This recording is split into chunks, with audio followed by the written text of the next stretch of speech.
Kabandira na diri sa may Purok Green Meadows, Barangay Tumbler. Adlaw nga Lunes, oras alas 7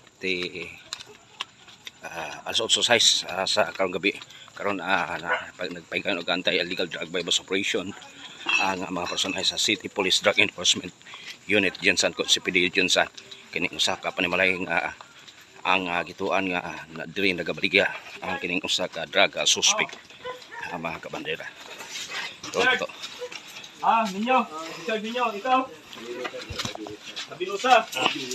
Abinusa. Abinusa. Ginaalis ko muna mo ha. Sa pagbaligya o illegal na droga. Tumoy may katungod. Mangitaw ka abogado.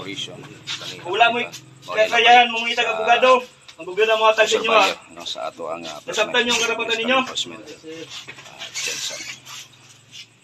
Duha ka mga drug suspect ang nadakpan karong gabi una diri sa may Purok Green Meadows, Barangay Tumbler. Extension. Green Meadows extension. Sabay lang sa duha ni sila positive na palitan.